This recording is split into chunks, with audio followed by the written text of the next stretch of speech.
Hi kids, it's us. We're here to give you a lesson today. Today we're going to talk about doing things God's way and checking the heart, and what is best for us and how God wants us to do things. Good morning, kids! Nice to see you again. I'm Faith. And I'm Sunny Girl, and we have a great story to talk about today. Yeah, we are going to talk about wanting God's way. Do you remember King Saul from the Bible? He was a king of Israel, God's chosen people. Our story today starts with him preparing for a huge battle. His enemies, the Amalekites, were getting ready to attack. He needed to fight this battle. God sent Samuel a message to tell Saul. Samuel told Saul that he would win the battle and then gave Saul a command from God. When Saul won the battle, he needed to destroy everything and take nothing back with him. When the battle came, God was right. Saul and the Israelites won the battle. But then Saul had a choice. And Saul chose wrong. Saul decided to let his people take things from the Amalekites. And he even took the best of their own stuff for himself. Did Saul go God's way, or did he go his own way? He went his way. This isn't what God wanted Saul to do. Samuel caught up with Samuel after the battle and asked him what happened. When Samuel asked Saul why he took things from the Amalekites, Saul said he was afraid of his own people. Saul cared more about what the people thought than what God said. He wanted all the people around him to like him and to be happy. He did something that he knew was wrong so that the people would love him. He was looking for people to love him instead of looking to God. Saul had a bad heart. He wasn't looking to serve God, and all he wanted was for the people to like him. Sometimes we can do things only because we want to please the people around us. It might be that you want to be popular. So you say words that you know you shouldn't say to fit in. Or maybe you make jokes that are wrong and you start hanging out with the wrong people. You want to be liked. We have to ask the question, which way do I want to go? God's way or my way? Today we are saying this, I want God's way. When we live our lives trying to get love from other people, we always have to be working to earn people's love. We always have to act a certain way or do things to get them to like us. God loves us so much. He wants us to know that we don't have to earn His love. He gives it to us freely. Yes, in fact, He loves us so much. He sent His Son, Jesus, to save us. Jesus came to earth and followed God's way His entire life.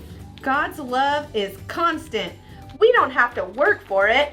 It's there and it will never stop. God's love is right here. We don't have to earn it. We don't have to work for it. But just because God loves us doesn't mean that we have to do whatever we want. That is still going our way. God's love is so awesome because it's always there. Because we have God's love, we don't have to go our way or someone else's way to feel loved. I'm so grateful that God always loves us and we don't have to live to impress other people. Yay! Hi kids, wasn't that a great lesson from our friends this morning? I loved it. And as I was thinking about it, I was thinking about how sometimes we feel like we have to work for people to like us or to love us or to accept us. And when we have to do that, there's something we have to do. We have to push a button. You know what I mean? Like you push a button on a flashlight to be able to see. But to get it to work, I always have to be holding it up and pointing it where I want to see. And I have to make sure that I push the button. It doesn't work without me, right? But the awesome thing about Jesus is that His love isn't like a flashlight. We don't have to do something or hold it up just right or act a certain way or say all the right things for Him to love us. He just does. The awesome thing about Jesus' love he's more like a lamp. That once it's there, it's just there. He loves us, and we don't have to do anything to earn it. And in the Bible, in 1 Samuel 16, verse 7, it talks about how people look at the outward appearance.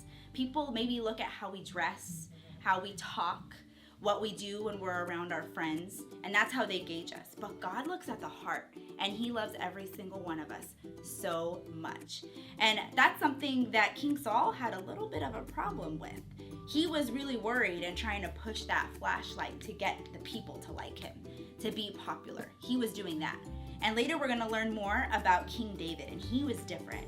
He really knew that that love from God was there, and he didn't have to work for it. He was more concerned about pleasing God. So we don't have to do things to make God love us. It's already there. But the awesome thing is, because his love is so big, it just makes us want to love him back. It makes us want to live the way that he wants us to live, because you know if he loves you, then the way he wants you to live is going to be the best for you. So those are just some things to think about this week. Remember, you don't have to do anything to gain God's love.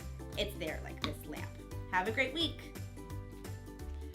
Okay, now we're going to make a special craft, and all our lessons have been about the heart. And the heart you show other people, and the heart you show God. And we want it to be the same. So you're going to draw a special heart with construction paper, pens, and scissors. So I think you guys have all done this before. You fold the paper in half, and you can draw. Hearts are really easy because you start at the bottom corner and then you draw up and into the middle. So then you take your scissors and cut your heart. And these can be really simple, or they can be really elaborate. So if you just want to cut your heart and then draw on it and make some beautiful designs, you can do that. Or the second thing you can do is, after you fold your heart, you can cut lines about a ½ inch apart, and you draw your lines and then you cut them, and then you can weave them with strips. And on mine I said, God looks at the heart. So this can be a special heart you make for a friend, you make for your mom, you make for somebody that is sick, or somebody that you love. So this is what your heart looks like after you cut the lines. And then if you know how to weave, this is a little bit harder. It's in and out, in and out. So you can make a simple heart just with designs. You can make a woven heart where you start with your strip and you go over, under, over, under, over. Okay, so that's a little bit more complicated, but then it comes out looking like this. So that's the second one. This one is for the older kids, and this is super hard. This is called a Swedish heart, and you have to start by folding your paper, drawing this, and then cutting your lines, and then you weave it together. But that's pretty complicated. So that's your special heart, and give it to a friend, give it to someone you want to tell that you like, and remember that your inner heart, the heart that God sees, is the one you want to show in the outside. All right, kids, we hope you enjoyed your lesson today. We can't wait to do this again next week. And remember this week to always remember to do things God's way.